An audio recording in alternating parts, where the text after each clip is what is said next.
দীর্ঘদিনের সংঘাত আর রক্তক্ষয়ী যুদ্ধের নেশায় বুঁদ হয়ে থাকা ইসরায়েলি প্রধানমন্ত্রী বেনিয়ামিন নেতানিয়াহুর গ্রেটার ইসরায়েল গড়ার স্বপ্ন আজ যেন ধূলিসাৎ হওয়ার দ্বারপ্রান্তে। বছরের পর বছর ধরে ইরানকে কোণঠাসা করার যে রণকৌশল তিনি সাজিয়েছিলেন তাতে বড় সড় এক ফাটল ধরিয়ে দিয়েছে পাকিস্তানের অতি নাটকীয় ও সুনিপুণ কূটনীতি। ইরানকে ঘিরে নেতানিয়াহুর দীর্ঘদিনের পরিকল্পনা ছিল মূলত আঞ্চলিক আধিপত্য কায়েম করা। তিনি চেয়েছিলেন ইরানের পারমাণবিক স্থাপনা ধ্বংস করার দোহাই দিয়ে তেহরানের সাময়িক মেরুদণ্ড ভেঙে দিতে, যেন লেবাননের প্রতিরোধ গোষ্ঠী থেকে শুরু করে ইয়েমেনের বিদ্রোহী সকল মিত্রগোষ্ঠী একযোগে বিচ্ছিন্ন হয়ে পড়ে। ওয়াশিংটনকে যুদ্ধের ময়দানে টেনে এনে নিজস্ব এজেন্ডা বাস্তবায়নের যে মহাপরিকল্পনা তিনি করেছিলেন তা বাস্তবায়নের পথে হঠাৎ করেই এক বিশাল বাধা হয়ে দাঁড়ায় পাকিস্তানের নীরব কিন্তু শক্তিশালী সক্রিয়তা। ওয়াশিংটনের অন্দরমহলে তখন সমীকরণ পাল্টাচ্ছে দ্রুত।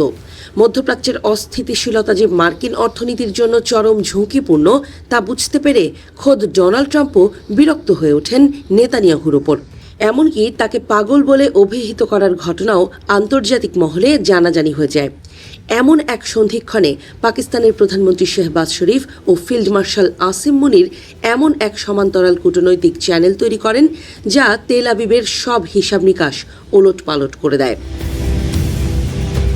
গোপন আলোচনা আর পর্দার আড়ালের এই তৎপরতা ছিল অত্যন্ত সংবেদনশীল। কাতারের সঙ্গে তাল মিলিয়ে পাকিস্তান এমনভাবে ওয়াশিংটন, রিয়াদ ও তেহরানের মধ্যে সেতুবন্ধন তৈরি করে দেয় যেন সেখানে ইসরায়েলের কোনো প্রভাবই আর কাজ করছিল না। মার্কিন ভাইস প্রেসিডেন্ট জেডি ভ্যান্সের সঙ্গে আসিম মুনিরের অবিরাম যোগাযোগের খবরই বলে দেয় পরিস্থিতি কতটা দ্রুত বদলে গিয়েছিল এবং পাকিস্তান কেন এখন আলোচনার টেবিলে প্রধান মধ্যস্থতাকারী হিসেবে আবির্ভূত হয়েছে। ইসরায়েলের কট্টরপন্থী মহল কখনোই পাকিস্তানকে বন্ধু ভাবতে শেখেনি। উল্টো দক্ষিণ এশিয়ায় নিজেদের প্রভাব বজায় রাখতে ভারত ইসরায়েল যে গোপন আঁতাত গড়ে তুলেছিল তা পাকিস্তানের কৌশলগত অবস্থানের কাছে আজ হুমকির মুখে পড়েছে। বিশেষ করে সৌদি আরবের সঙ্গে পাকিস্তানের প্রতিরক্ষা চুক্তির পর পরিস্থিতি সম্পূর্ণ বদলে গেছে। রিয়াদ ইসলামাবাদের এই নতুন নিরাপত্তা সমীকরণ নেতানিয়াহুর কপালে ভাঁজ ফেলে দিয়েছে, কারণ এর ফলে মধ্যপ্রাচ্যের শক্তির ভারসাম্যে পাকিস্তান এখন এক অপরিহার্য ও শক্তিশালী খেলোয়াড়। এই কূটনৈতিক যুদ্ধের উত্তাপ ছড়িয়ে পড়েছিল সুদূর সুইজারল্যান্ডের লুসার্ন পর্যন্ত। শোনা যায় আলোচনারত অবস্থায় পাকিস্তানের সেনাপ্রধানকে সরিয়ে দেওয়ার এক ভয়াবহ ষড়যন্ত্র করেছিল মোসাদ।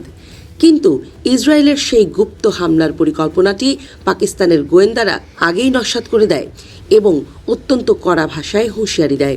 এই ঘটনা প্রমাণ করে যে কেবল যুদ্ধের ময়দানে নয়, গোয়েন্দা তৎপরতা আর কূটনৈতিক বুদ্ধিতেও পাকিস্তান কতটা সতর্ক অবস্থানে রয়েছে। নেতানিয়াহুর দীর্ঘদিনের লালিত স্বপ্ন ছিল ইরানকে বিচ্ছিন্ন করা, কিন্তু পাকিস্তানের মধ্যস্থতায় ইরান আজ ওয়াশিংটনের সঙ্গে সরাসরি আলোচনার টেবিলে বসেছে। এই দৃশ্যপট ইসরায়েলের জন্য এক ভয়াবহ দুঃস্বপ্ন। যে ইরানের উপর ঝাঁপিয়ে পড়ার জন্য বছরের পর বছর ধরে ছক কষেছিলেন নেতানিয়াহু, সেই ইরান আজ অনেক বেশি আত্মবিশ্বাসী এবং আন্তর্জাতিক কূটনীতির অংশ। পাকিস্তানের এই ভূমিকা ইসরায়েলের মধ্যপ্রাচ্য নীতিকে কেবল দুর্বলই করেনি, বরং ওয়াশিংটন ও তেল আবিবের পুরনো সম্পর্কে এক গভীর ফাটল ধরিয়ে দিয়েছে। ইতিহাসের এই ক্রান্তি লগ্নে পাকিস্তান প্রমাণ করল যে শক্তিশালী সামরিক শক্তির চেয়েও কখনো কখনো সময় উপযোগী নীরব কূটনীতি কতটা কার্যকর হতে পারে। নেতানিয়াহুর বৃহত্তর ইসরায়েল গড়ার সেই আগ্রাসী পরিকল্পনা আজ সত্যি টুকরো টুকরো হয়ে যাওয়ার পথে। দক্ষিণ এশিয়া থেকে মধ্যপ্রাচ্যের আকাশ পর্যন্ত যে নতুন রাজনৈতিক মানচিত্র তৈরি হচ্ছে তার কেন্দ্রে এখন পাকিস্তান। আর এই নতুন সমীকরণই হয়তো আগামী দিনের অস্থির পৃথিবীতে শান্তির এক নতুন দিগন্ত উন্মোচন করবে।